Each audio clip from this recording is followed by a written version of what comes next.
around the world are full with questions of what's happening with the Syrian civil war. That's why we're presenting you with this video. The Syrian civil war. One of the causes was Sunni-Shia split. The sectarian Sunni-Shia lived peacefully together for a long time, but then happened the split that was very violent.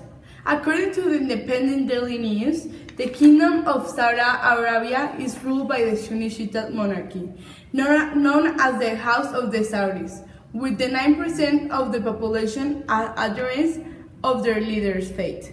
The Islamic Republic of Iran, meanwhile, is overwhelming Shia, with up to 95% of the national belonging to the denomination.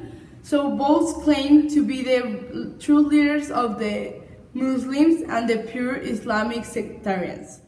Then was Bashar al-Assad's government.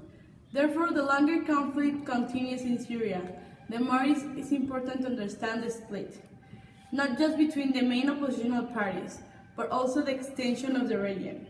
Not just the roots of Syria's civil war is not because the Sunni Shia and the persistent sectarians.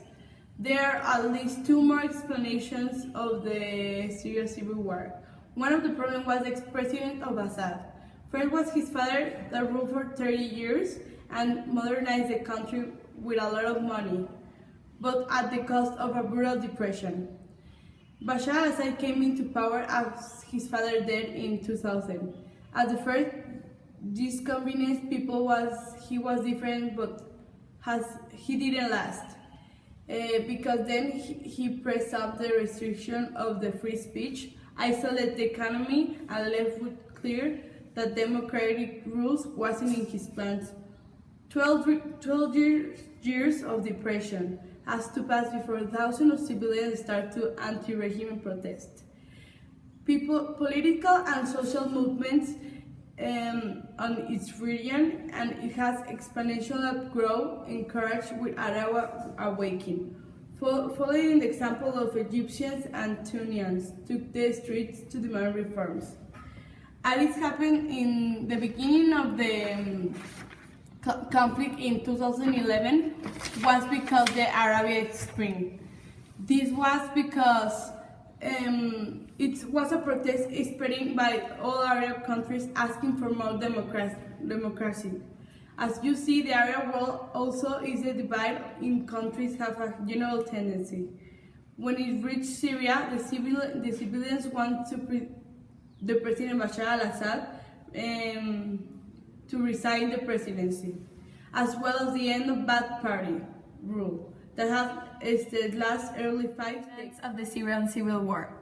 According to the CNN, on December 13, 2016, as government forces took control of most of Aleppo from rebel groups, Turkey and Russia broke a ceasefire for eastern Aleppo so that civilians can be evacuated.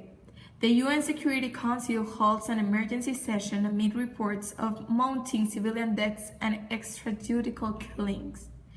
The ceasefire collapses less than a day after it is implemented. And what do you think about this Syrian civil war conflict? This is a really big problem, and if we don't do something about it, this will be a really big and bigger impact.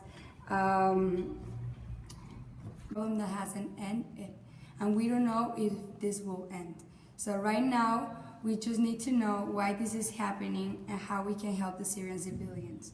Every country has the right to choose its own destiny, but sometimes they do not know what is right and what is wrong, and they end up blaming the wrong. For example, the government of Bashar, who uses repression to maintain his empire, and has become a civil war, in which countries are involved to help the rebellion of Assad and other countries that are allies with the US and Russia. Then, there are others in the civil war that take advantage of desperation, the feelings of civilians that want to do something about it, and also take advantage of the vision of the West as an invader. They are the ISIS who use the Arabic identity and mythology of ancient empires. This war must be understood from the past so that we understand what is happening right now.